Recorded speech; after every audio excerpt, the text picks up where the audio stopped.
Hello everyone. मैं आपका अपना दोस्त धर्मेंद्र कुमार। आज की सेशन में बात करेंगे नीट एग्जाम में ओएमआर शीट भरने का जो तरीका है वो कैसा रहना चाहिए। आप किस टाइप से भरते हैं उसकी भी अपन बात करेंगे। टोटल 3 टाइप्स के स्टूडेंट्स जो होते हैं वो मैं यहाँ पर डिस्कस करूंगा। उसमें से आप कौन सी कैटेगरी में आते हैं वो आपको देखना है, सोचना है। और उसके बाद में जो मैं तरीका यहाँ से बताऊं, अगर आपको उचित लगे तो उसको आप अप्लाई कीजिएगा नीट एग्जाम में। 100% में श्योर हूं काफी हेल्प आपको वहां से मिलेगी। आप जब भी एग्जाम देते होंगे या मॉक टेस्ट वगैरह कोचिंग में देते होंगे तो आप ये देखते हैं कि 2 क्वेश्चन या 3 क्वेश्चन जो ऐसे होते हैं कि आपने उनके जो आंसर है वो सही निकाले हैं। आंसर आपका क्या है, बिल्कुल उनका सही रहता है। बट जब आप ओएमआर शीट फिल करते हैं तो क्या कर देते हैं, उनको वहां से गलत कर देते हैं। ठीक है। और ये तो आपको पता ही कि एक बार ओएमआर शीट फिल करने के बाद में किसी भी ऑप्शन को वापस अगर आप चेंज करते हैं तो वैसे ही क्या होता है, नेगेटिव मार्किंग वहां पर होती है, -1 आपको वहां से मिलेगा। तो अगर आप 2 क्वेश्चन भी ऐसे करते हैं जिससे आपका नेगेटिव हो रहा है, -2 हो रहा है, तो ओवरऑल आपको कितना नुकसान यहां से हुआ। अगर आप सही करते हैं 2 क्वेश्चन के तो आपको +8 मिलते हैं। अब आपने माइनस किए हैं तो वहां पर -2 मिल रहा है। टोटल अगर आप देखेंगे तो 10 मार्क्स का लॉस वहां से आपको हुआ है। 8 तो जो गलत गलत कर दिया आपने उसके, और 2 नेगेटिव वहां से टोटल हो रहे हैं अपने पास। ठीक है। तो ऐसा ना हो उसके लिए आपको क्या यहां पर करना है और क्या नहीं करना उसको बहुत अच्छे से देखना है। ओएमआर शीट पेपर के साथ में आपको मिलेगी नीट एग्जाम में। ठीक है, ऐसा नहीं कि अलग से आपको मिलेगी। ठीक है।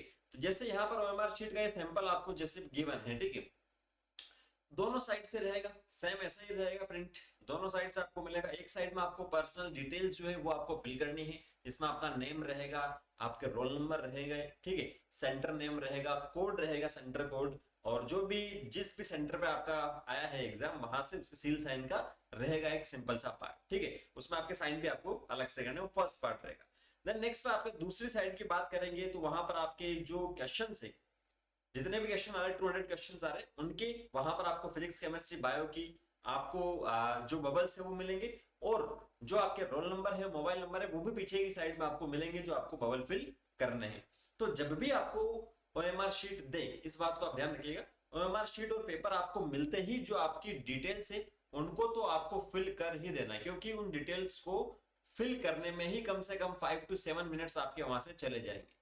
ऐसा क्यों? क्योंकि आपने एक साइड से अपना नाम पता सब कुछ लिखा है, बट दूसरी साइड में जो आपकी रोल नंबर है, आपका कोड है, वो आप जब लिखेंगे तो लिखने के साथ साथ में आपको क्या करना पड़ेगा, वहां से बबल्स भी आपको फिल करने पड़ेंगे। ठीक है, जो सर्कल है उसको भी आपको फिल करना पड़ेगा, इसीलिए इसमें टाइम वेस्ट होगा थोड़ा सा। ठीक है, अपना टाइम कंज्यूम होगा। तो फटाफट से जैसे ही आपको मिला, बिना पेपर को पढ़े हुए पहले ओएमआर शीट का ये काम आपको कर लेना है।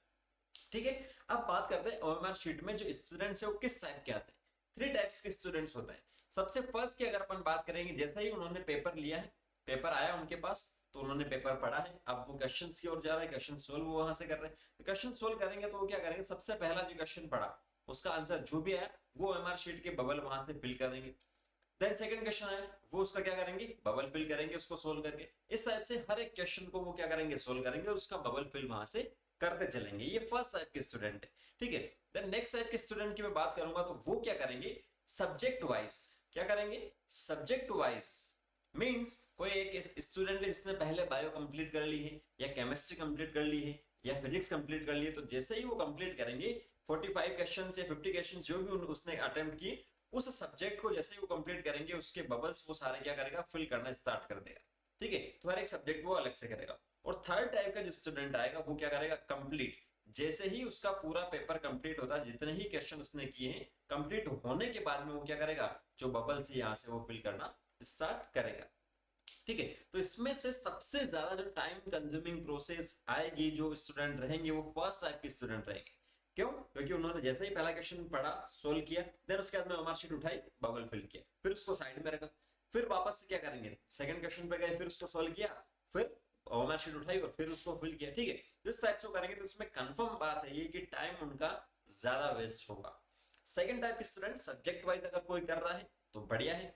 कंप्लीट की बात करें, कंप्लीट को मैं कभी भी नहीं कहता किसी भी स्टूडेंट को कि आप कंप्लीट ओएमआर शीट एक साथ फिल कीजिए, क्योंकि कई बार ऐसा होता है कि जो टाइम है पता ही नहीं चलता, पेपर को करते करते, अटेम्प्ट करते करते, क्वेश्चंस को अटेम्प्ट करते करते टाइम कब हो चुका है। और इतने सारे बबल्स को फिल करने में आपको मिनिमम बता रहा हूं, मिनिमम 10 मिनट्स का टाइम तो आपको चाहिए ही चाहिए। अगर वो टाइम आपको नहीं मिला है, जो भी एग्जाम हॉल में, एग्जाम रूम में आप बैठे वहां पर जो भी आ रहा है एग्जामिनर, अगर वो आपको टाइम नहीं देता 1 सेकंड का भी ज्यादा, तो जितने भी क्वेश्चन आपने सही किए 180 में से 180 या 200 में से 200 क्वेश्चन आपने सही कर लिए और आपने बबल फिल नहीं किए, तो सारा किया कराया खत्म हो जाएगा यहाँ से। ठीक है, तो जो कंप्लीट जैसा आप सोच रहे हो फिजिक्स भी सोल्व कर लूं, केमिस्ट्री, बॉटनी एंड जूलॉजी भी मैं सोल्व कर लूं, एक साथ में फिल कर दूंगा, तो वो आपको बिल्कुल भी नहीं करना। सबसे बेस्ट रहता है सब्जेक्ट वाइज, आप या तो सब्जेक्ट वाइज कर लीजिए या आप कर सकते हैं 20-20 क्वेश्चंस। मतलब किसी भी सब्जेक्ट के 20 क्वेश्चन आपने सोल्व किए, उसमें से मान लीजिए 17 अटेम्प्ट किए, 15 अटेम्प्ट किए आपने, उनके आंसर आप कंफर्म हो, तो उनको आप क्या कर लीजिए, ओएमआर शीट में फिल कर लीजिए। ठीक है, जिससे आपको एक टाइम का भी एवरेज रहेगा, क्योंकि बिना टाइम मैनेजमेंट के तो एग्जाम को क्लियर करना संभव नहीं है, पॉसिबल नहीं है, सारी बातें आपको यहाँ से ध्यान रखनी पड़ेगी। ठीक है, तो ये आपको सेकंड टाइप का, मैं ऐसा मानता हूं कि सेकंड टाइप जो सब्जेक्ट वाइज आप कीजिए, या 20-20 क्वेश्चंस या 25। ठीक है, एक सब्जेक्ट को भी आप दो पार्ट में डिवाइड यहां से कर सकते हैं ओएमआर शीट फिल करने के लिए। एक सब्जेक्ट के जो क्वेश्चन है 50 क्वेश्चन, उसको 25 फर्स्ट अटेम्प्ट कीजिए, 25 सेकंड में अटेम्प्ट कीजिए, 25 के ओएमआर शीट साथ में पहले फिल कर दीजिए। ठीक है, 25 जैसे ही होते हैं उसके बाद में नेक्स्ट जो 25 है उनको एक साथ सोल्व करके उनकी ओएमआर शीट यहां से आप फिल कर दीजिएगा, सबसे बेस्ट तरीका ये रहेगा। क्लियर है, एक साथ आपको कभी भी नहीं करना, चांसेस रहते हैं बहुत ज्यादा इनमें गलती होने की। ये तो हो गई बात। नेक्स्ट गलती कैसे हो सकती है सर, अब आप ये तो बोल रहे हो, जैसे मान लीजिए मैं एक साथ जो 50 क्वेश्चन से या 200 क्वेश्चन उसकी ओएमआर शीट फिल करना स्टार्ट करता हूँ फर्स्ट से, ये फर्स्ट देन सेकंड, ठीक है, इस टाइप से अगर मैं फिल कर रहा हूँ यहाँ पर, तो क्या होगा, एक भी क्वेश्चन यहाँ से बीच में से छूटा, मैं 10 तक चला गया, 11 क्वेश्चन तक चला गया और 12 तो मैंने अटेम्प्ट ही नहीं किया, बट मैं मुझे तो फटाफट से करना है, तो 12th वाले का आंसर मैंने 13 का 12th में डाल दिया, फिर 14 का 13 में डाल दिया। अगर एक भी आंसर मेरा यहाँ से स्किप होता है, तो पूरा के पूरे आंसर यहाँ से क्या हो सकते हैं, गलत हो सकते हैं, जो आपको नहीं करना है, क्योंकि यहाँ से अगर गलत हुए तो पूरा साल वेस्ट अपना हो जाएगा, सारा किया कराया खत्म यहाँ से हो जाएगा, तो ऐसा अपन को बिल्कुल भी नहीं करना है। ठीक है, नेक्स्ट अपन बात करते हैं यहाँ से ओएमआर शीट जो फिल आप कर रहे हैं वो किस टाइप से करेंगे। जैसे ये सर्कल है मेरे पास, ये मेरे पास सर्कल है, ये सर्कल है, या इस टाइप से बता देता हूं यहाँ पर। ठीक है, अलग अलग आपको यहाँ से 4 ऑप्शन दे रखे हैं, ये फर्स्ट क्वेश्चन के, ये सेकंड क्वेश्चन के, 4 ABCD करके जो ऑप्शन के बबल है वो यहाँ से आपको दे रखे हैं।